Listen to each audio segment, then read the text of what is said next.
Hello, and welcome to Real Person Reviews. I'm Sam, and I'm a real person, and today I want to talk to you about Turok, Dinosaur Hunter, for the Nintendo 64. And, I guess up front, all I really gotta say is that if you'd like to see a written review, before, after, or instead of the video, then you can go ahead and check the link in the description, and you can find one there. Alright, and let's just get right into it. So Turok, Dinosaur Hunter. This was kind of a big thing for the Nintendo 64 when it came out, in that it was one of the first, it was an exclusive when it first came out anyway. I think it was put out on PC later, maybe. But when it first came out on Nintendo 64, it was one of the few games on there that was rated M. You let them have a bunch of blood and stuff in it, so it was kind of a big thing, and that's kind of also why they kind of let them get away with it, because it was an exclusive thing. But that's just a little bit of interesting tidbits. It is a first-person shooter. It is, I guess you'd probably regard it as more of a classic first-person shooter. There's some kind of story, I think, but the game itself doesn't actually tell you anything. You just kind of start up and you can do a training thing to train to, get the basics of the game and how to play. And you can start the game. There's an opening little cutscene thing where it shows you that it's made by Acclaim and like that. Okay, that's about it. That doesn't have anything to do with the story, so unless you have the manual, I assume that would explain what the story is, or if you read the comics, those might kind of explain it. I didn't look it up because, it's not really that important. What's important is that you go around and you shoot dinosaurs. I think that was probably enough of a sell to begin with.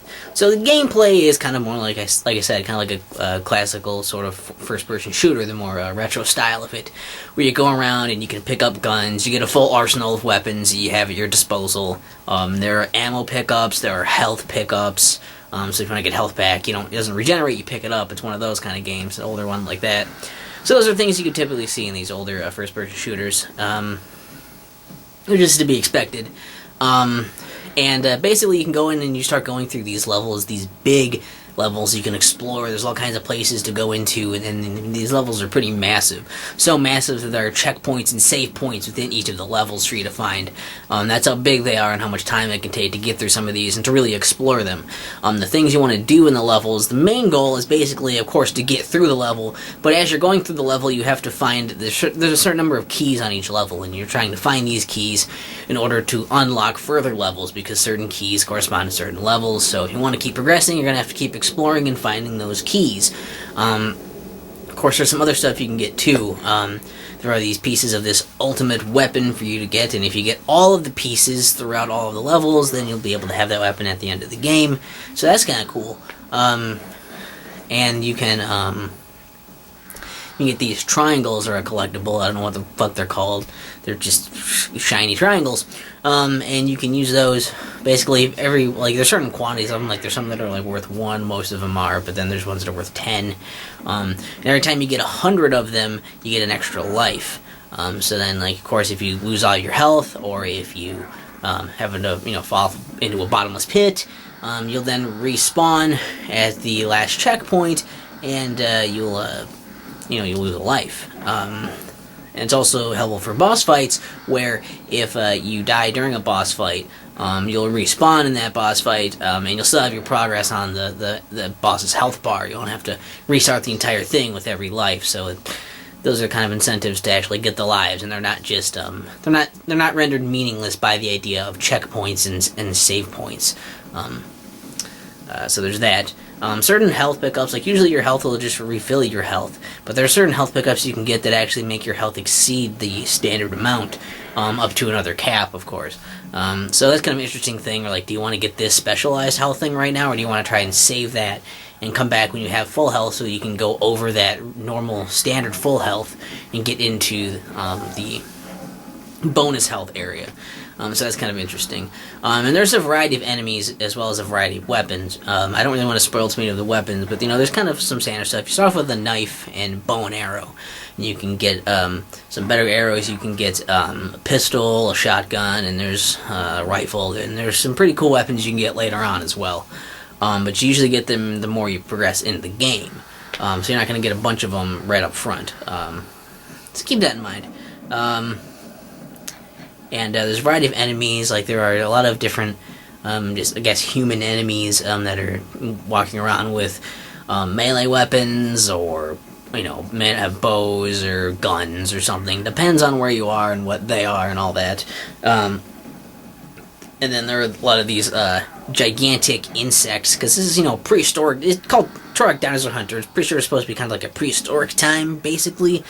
I don't know why you're an Indian dude. I don't know why there are these dudes. I don't know what time frame it's really supposed to be, or if it's a time travel thing. I don't really know what the fuck's going on, but whatever. Like, it's kind of set in that more, like, prehistoric-ish type time, so.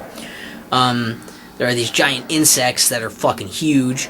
I guess that explains why they're giant. It kind of covered it. But, you can kill them, and there's also a lot of different dinosaur types to fight. And some of the dinosaurs, actually, later on, they start to have guns on them. Like, that's... I mean, if you're not sold with fighting dinosaurs with guns mounted on them, I mean, I don't know what's going to sell you on it. So there's a lot of different enemies and a lot of different weapons. You can get to this item that's a backpack, which will up the amount of the maximum amount of ammo you can have for your guns. But every time that you die, your health resets to the normal maximum health, and your ammo will reset back to those caps, the normal caps. So you'll have to find another backpack and those health things to keep building it up again. So more incentive not to die. And it's mostly just going through those levels, fighting whatever boss might be at the end of the level, trying to get all those keys to keep advancing until you can finally get to the very end of the game. Also within the levels there are some secret things, like obviously there are secrets you can find to get some more ammunition, some better weapons, maybe get some really awesome weapons early on and all that. That's pretty cool. And you can also find these little portals that sometimes open up in places, and they'll close up after a certain amount of time as well. So you have to get to them before they close. If you jump into them, you'll be transported to these little challenge stages where you go through, and they usually have some nice little power-ups there. Usually a lot of the triangles are there, but they have some ammo and other stuff there hanging out. And you can use that stuff to, going through there is going to just help you. Now, usually challenge stages that are kind of centered around, having good timing in your movement and your platforming and just being able to platform well.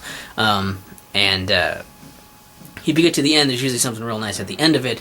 There's a portal at the beginning and the end of it. If you fall off during these, you'll just be transported back to the beginning, so you can keep trying it over and over again if you would like. There's not really a penalty for it in there, which is cool. So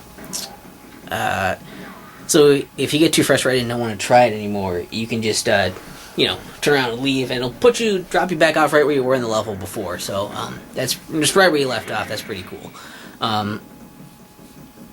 And yeah, those are pretty much the basics of the game. I think I explained most of the stuff you would do. Of course, and these levels are huge and everything. And I guess it makes sense to just say the stuff that I like about this game, because there's a lot of stuff that's pretty cool. Like, I like that the game is so big. Like, the levels are huge. Like, there's not a ton of levels. There's like 8 levels.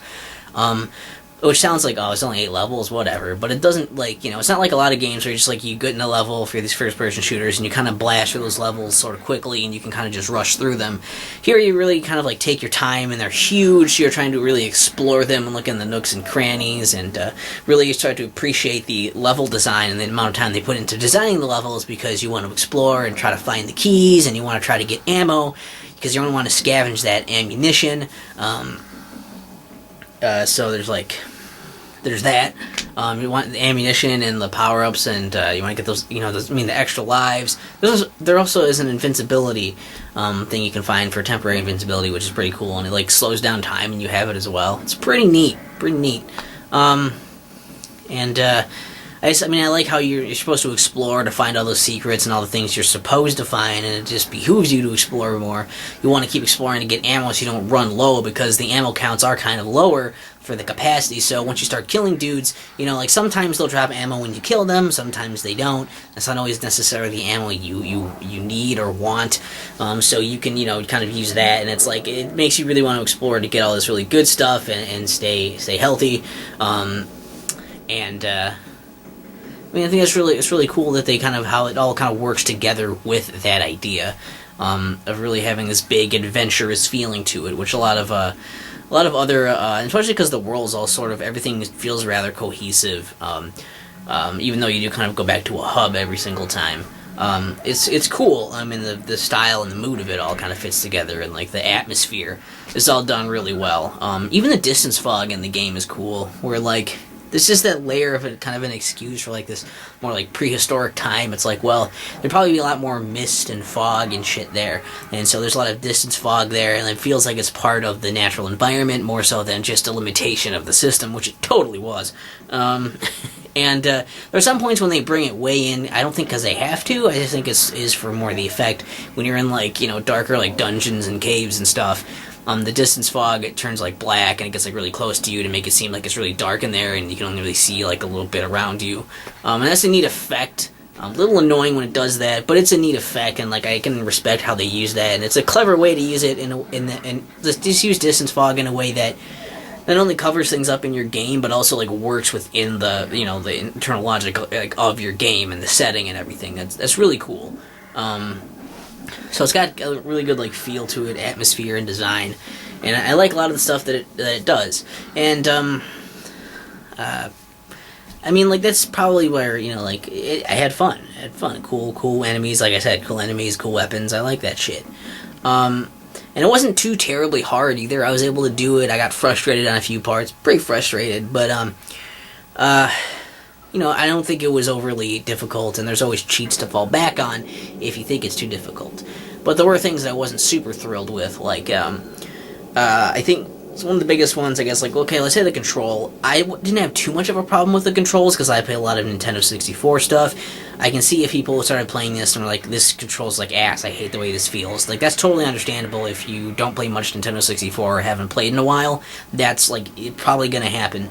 Be like, this is kind of gross, and you might not get into it just because of that. But even being kind of, like, adjusting to it and being used to it, like, there's no alternate control schemes, which kind of bugged me. You can change your sensitivity, but you can't change, like, the control scheme at all. There's only one set control scheme, and you have to use that, which is, you aim with the control stick, and you move around with the C buttons, you jump with the R button, and, like, that stuff works, but I would have preferred being able to, like, you know, the thing of, like, moving forward and backward with the control stick, looking left and right, with the control stick, and then for, aiming up and down, I would want up C, down C, and then, strafing left and right would be left C, right C.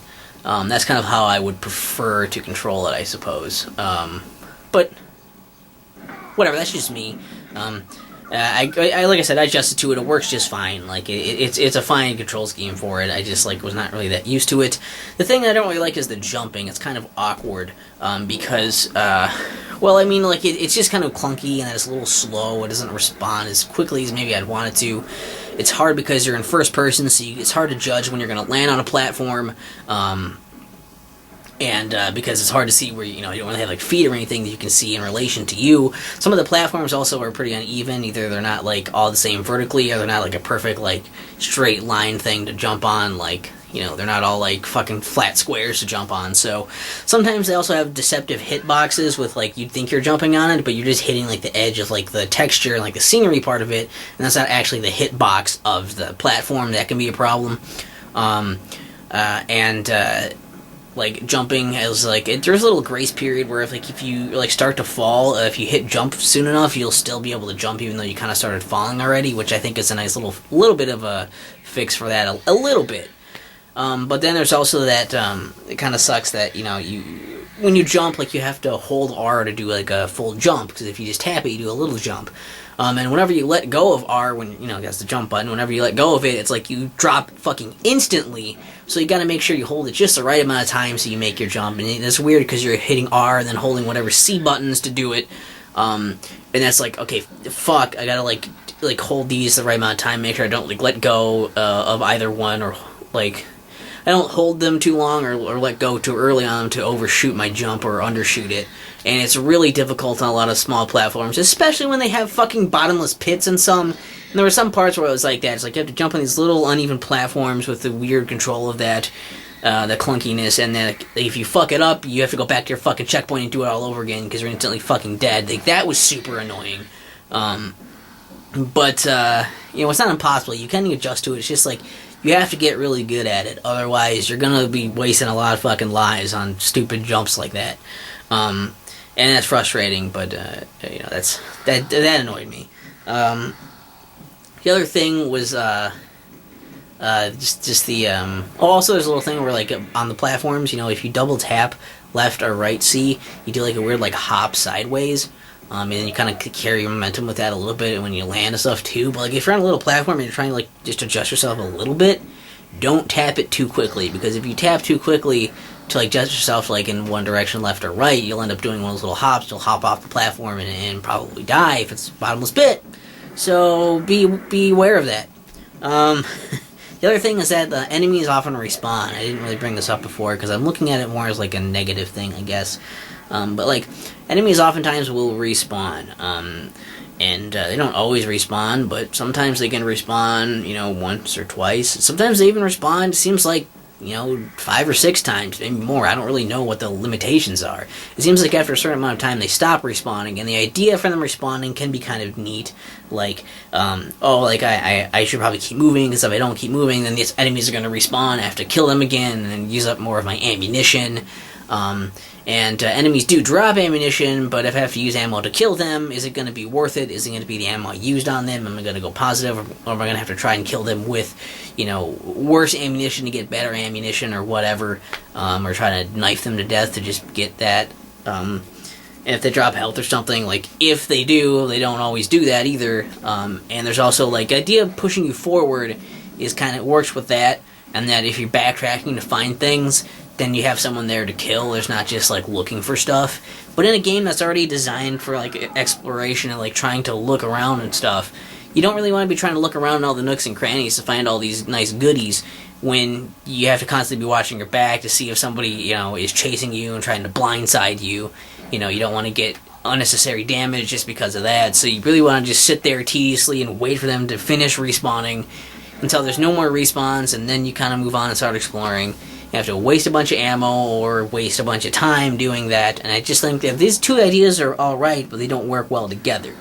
I feel like the enemy shouldn't respawn, or there should just be, like, maybe just put more enemies in if you don't think there's enough, but don't make them respawn like that, because it's really obnoxious. You have to wait for them to spawn in, like, 10 to 15 seconds later, and it's just absolutely annoying to me. I found that to be really counterintuitive to the whole exploration, adventurous thing they were kind of building around before. But maybe it's just me. Those were the biggest things, I think, were the jumping and that. And visually, I don't really care for it that much. I mean, they have some nice... It looks fine for a Nintendo 64 game, I guess. I just would prefer a more colorful game. It's just, like, the overall setting I'm not super thrilled about. But it does bring out dinosaurs, so I can't complain too much on that front, I guess. So, I think those are all of my gripes on it.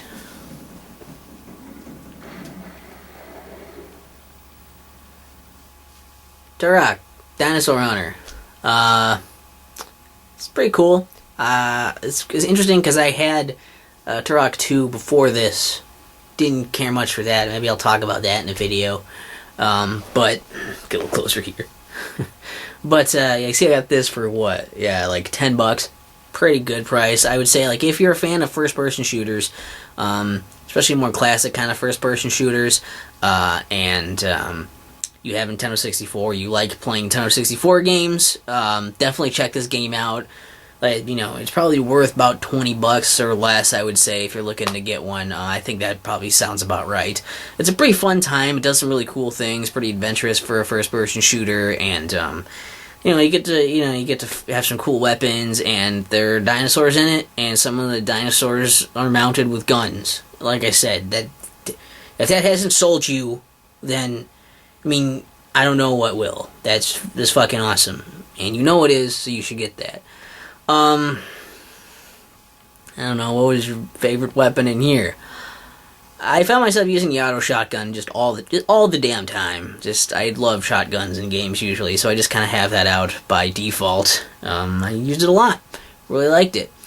I don't know. I don't know what else to say about it. I guess the only other thing I want to bring up is that I do have a copy of the remaster, because they made a remaster for PC, and I believe it's also confirmed to be coming either on or it's coming to Xbox One. Other stuff's still up in the air, but thing is, I don't know yet, because it's still up in the air if they're gonna maybe there's a possibility they're gonna put a Steam Workshop on it, because I have the Steam version. So if they put that on there, I'd like to hold off the review until they do that. Or maybe not, we'll see. But the thing is, like, if there's enough stuff to talk about in that, I'll just do a standalone real person review video on the remaster itself. And if there's not, because I'm waiting, then I'll just link the Steam review in the description, so you can check there whenever you view this video to see if it's there. And that's pretty much the plan. So look forward to that, and I'll see you guys next time. Just, don't play too hard or the enemies will be extinct. Or something. I am Turok.